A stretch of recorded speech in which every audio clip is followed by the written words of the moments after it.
What's up, guys? Welcome back to Newswave. Well, I guess it's technically the calm before the storm since, tomorrow is September and next week we have some bigger games coming out, and then it's pretty much constant games coming out for the rest of the year if you really look at it. I mean, next week we have Dragon Quest XI and Spider-Man launching, Dragon Quest XI, and then 3 days later Spider-Man, and then we're off and running for September with some bigger games, obviously Tomb Raider, and then we get to October and there's some bigger ones there as well. So it's going to be a bit of a sprint here to the end of the year, and that's exciting. I guess you're technically capping everything off with Smash Bros, right? That's like the thing we're capping everything off. So we'll see. We'll see if there's some other games even announced coming up soon for the rest of the year. It's gonna be a fun next I guess 4 months or so. It should be a good time, guys. Today we have some fun stuff to get into. First, though, I know we're gonna be talking about the SpiderMan controversy, and we of course have to talk about Battlefield 5's delay because that kind of shows, well, EA retreating a bit because they kind of saw the writing on the wall and they had to get out of the way. We're going to talk about all of that first, though, guys. Let's get into some of the quick news, starting with Mega Man 11. It's a game I'm excited for. I'm sure there's a lot of people are excited to see the Mega Man franchise come back in a bigger way than what 9 and 10 came back as, which are kind of just 8-bit variations that they brought up. They were good games. I like 9 a lot. 10 I thought was alright, but I like 9 a lot. But this looks to be a serious, true return to form here for Mega Man. And the one thing I always ask is, what about Mega Man X? There were some classics there, X3, X4, and then X5, X6, but the bigger ones was the original, and then X3 I think were the two best ones, with X4 right there as well. So, of course, a lot of us wondering what's going on with X9. Could we have an X9? Well, developers from Mega Man 11 actually took a trip to China to kind of show the game off to the Chinese media, and when asked, they said they're not doing nothing right now when it comes to the Mega Man X series, but an X revival going into X9 would depend on the reception for Mega Man 11, which, okay, Mega Man 11 I think is going to do well enough. I do. I think it'll actually sell some units. I think it'll move. I think the Switch crowd will also be there really supporting it with that amiibo that they're launching with it. So, Capcom, if it does do well, and I think it will, you gotta show up with Mega Man X9. I'm sorry, you can't be teasing it like this. You have teases in like the in some of the special edition soundtrack stuff and everything. You gotta show up with X9. I think you're already working on it, okay? I think you are. I think that tease is just trying to get people to be interested in the series, that there could be something after 11, and I think there will be. I think X9 is coming. So I will say, if you're interested in Mega Man, I would go check out 11. I will be checking it out here, so if you even want to wait to see what impressions are from someone who's been really into Mega Man since the first one on the NES, yeah, hang out and I'll get some impressions and some gameplay and everything like usual for you guys. But I think 11's going to sell well enough, so you got to show up with X9, Capcom. Also, Game Pass in September is, I guess, starting tomorrow. The Master Chief Collection will be up for download. That seemed to be like the big one, right? I was positive that was like their big ace in the whole game, but they actually have more games coming. One of them is kind of interesting. The whole list is very interesting. Let's go over it, actually, starting with the Master Chief Collection. Of course, that's the big one that they keep pushing. Quantum Break is also going to be there September 1st. Actually, all these games except for one, which I will point out is going to be there September 1st. Aven Colony, Shadow Warrior, which is actually a pretty good game too. Skyforce Reloaded, Manuel Samuel, Snake Pass, that's actually an interesting game as well to try out. The Guiana Sisters, Inner Space, and then Onrush. Onrush is going to be September 5th. What's interesting about Onrush is it has sold below expectations pretty much. It's kind of fallen off. It's underperforming. And it came out back in June. Yeah, it's already going to Game Pass a few months later. I think this could actually help Onrush quite a bit, since a lot of people probably haven't been trying it out or even thought of buying it. But if it's on Game Pass, you could see some people who wouldn't even have thought about it just download it and try it out. It could get some people in, and since a lot of games are doing service-based stuff, that game could probably shift to a service-based game. Or, hey, maybe there are people who try it out in Game Pass and they tell their friends and then they buy it. All right, guys, some of the quick news out of the way. Let's get into some of the bigger stuff, starting with this Battlefield 5 delay.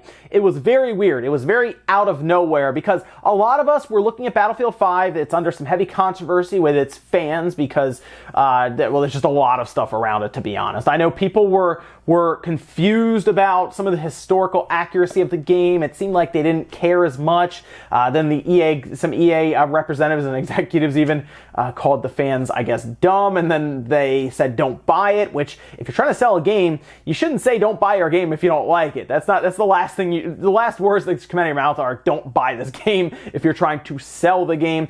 It's been a whole thing. I mean, EA was already on thin ice when they were coming out of the Battlefront 2 situation, and here they are a year later. They can't get out of their own way. Battlefield 5 has been struggling when it comes to, allegedly anyway, I will say that. We still need to see more information, but allegedly pre-order numbers have been down heavily compared to others like Call of Duty Black Ops 4, which I do think is going to run over it anyway, even with this move.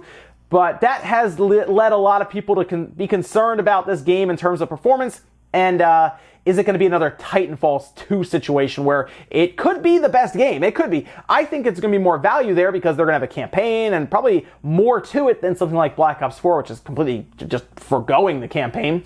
So instead of leaving it where it was between Call of Duty Black Ops 4 and leaving it between that and Red Dead Redemption 2, two games that are probably going to sell better if it had stayed there, they are moving it to November 20th, so roughly a month later from when it was originally supposed to come out.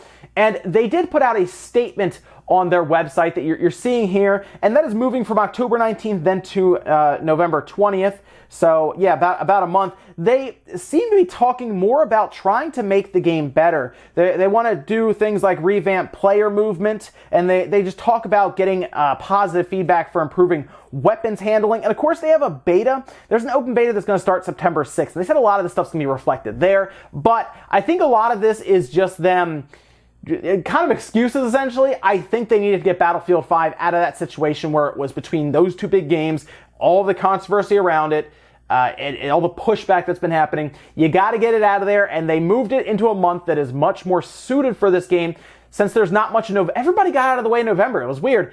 A lot of people just said, let's release in October and September, and even some in December, and November is wide open.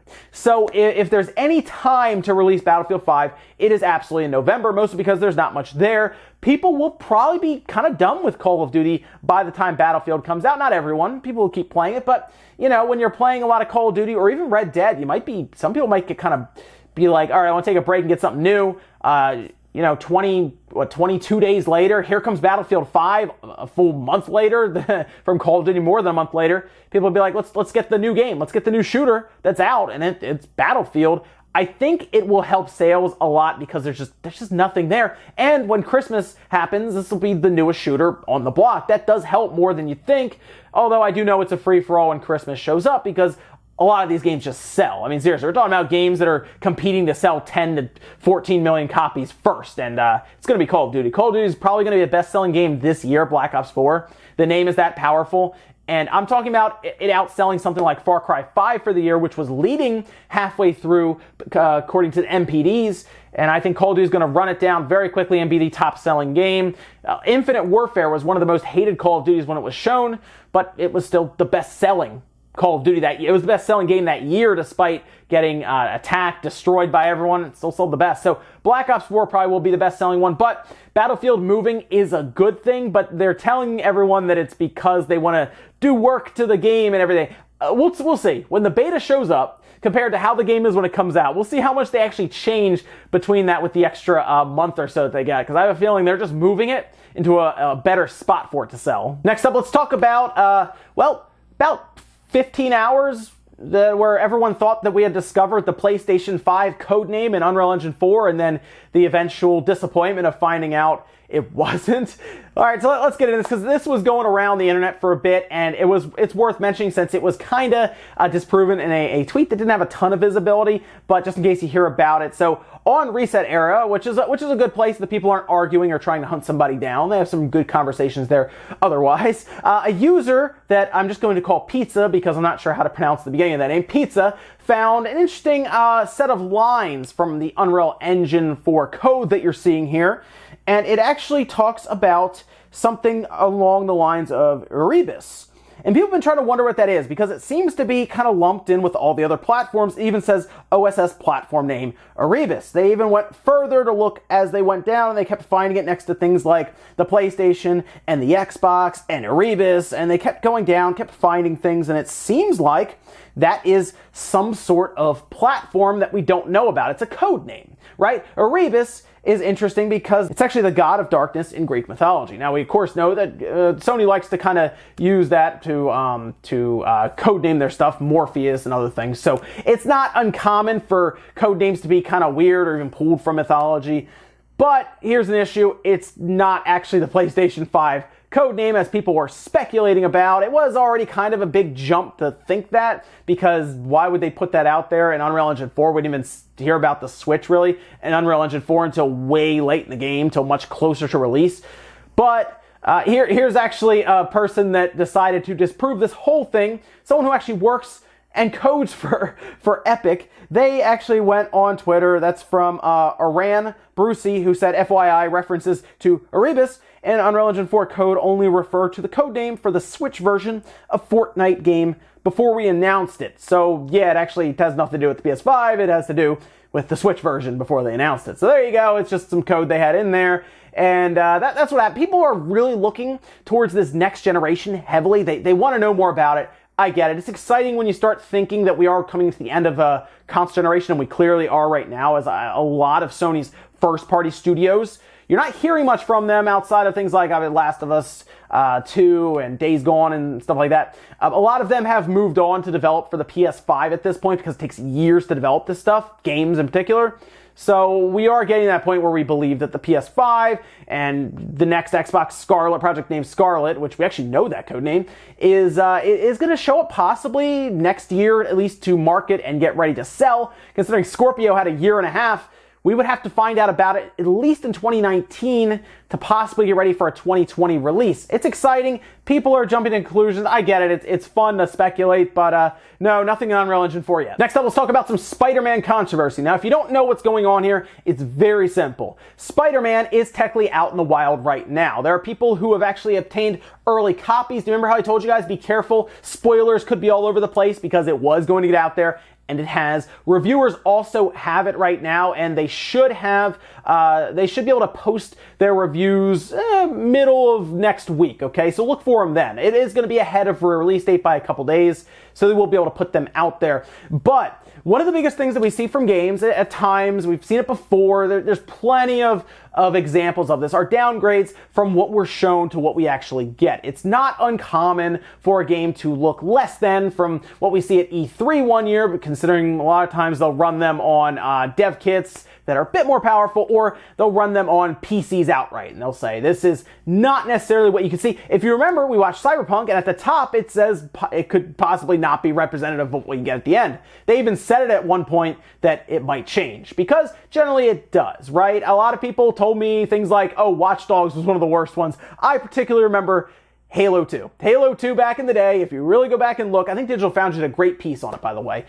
It was clear that that was not something the original Xbox could do, but they still showed it. It was kind of to demonstrate everything that they were planning on doing and working towards, and not quite. But I remember even me, who was very young at the time, much more younger than now, obviously, back in, 2002, 2003, was amazed by this. So, it's not uncommon to see this. Spider-Man had some screenshots come out, and we had some comparisons, and you're going to see them here, and it looks almost like the lighting's different, and there's a lot less water. Now, of course, you got to be careful because, IGN and water, you got to be careful because you want to get a good review score. So, I guess they decided to pull some out. It looks almost like the lighting is different, and Insomniac is technically, they're denying a downgrade completely. They just absolutely are, and I would too if I was them, because it's already controversial enough, and it's something to be argued either way. So why would you admit that the visuals will be downgraded? But the other thing is, none of us, for the most part, have actually played the game. I still need to play the game, and I have a feeling it's going to look good anyway. And it's very possible that this shot could be taken in a way that would misrepresent what the game looks like as a whole. And it's also possible that the water could have been pulled back just because it was an artistic choice. It's also very possible, because again, I've not played it yet, that they did have to downgrade it to meet frame rates and stuff. And what it comes down to at the end of the day is, do you really care if there's puddles on the ground or if the lighting's a little different from a certain angle? The game's going to come out. I think it's going to be fun. I haven't played it, but I think it's going to be fun. It looks fun. I've talked to some people who have played it, and it sounds like it's going to be fun. So, yeah, you know what? I'll probably not even notice that scene, to be honest. And I don't even know if I'll go back comparing graphics like that. But, hey, you can be the judge for yourself. Check out the screenshots if you want. They're all over the internet, all over Twitter, and you can see if Spider-Man has been downgraded. I am honestly surprised at how much traction this has picked up. On Reddit, there's a whole thread that's over 27,000 upvotes in like 13 hours or something. So people are talking about this, and it's going to be interesting when it comes out. I still think the game's going to do well. I think it's going to review well, and I think it's going to sell a metric ton of copies. So you can decide if Puddlegate, I guess is what we'll call it, is enough to keep you from buying the game. Then our last bit of news, let's talk about the Wii U versus the Switch in Japan. We already know the Switch passed the Wii U lifetime sales completely. They've passed it in Japan easily. But the last, I guess, metric, the last bit of measurement that was left were software sales or game sales. And they had not quite passed it yet, but of course the Wii U had some pretty strong sales with some of their games, Smash, Mario Kart. Despite the game not having a massive install size, it sold some numbers for some of their games. Compared to that, they had some big attach rate. I think Mario Kart had like a 70 or 80% attach rate. It was pretty ridiculous, but it still had to catch it, and it did. This was actually shared on Twitter, as you're seeing here, by Game Data Library. And they said it took about 18 months for Nintendo Switch retail software, surpassed more than 5 years of Wii U retail software. Here's a graph comparing the two, with notable games highlighted. They also went on to say that this is only retail, including digital. Total sales of Wii U in Japan are at 15 million. Switch was at 16 million by the end of June. Should be around 18 to 19 million by now. So yes, if you didn't know, okay, the Switch is selling a lot better than the Wii U.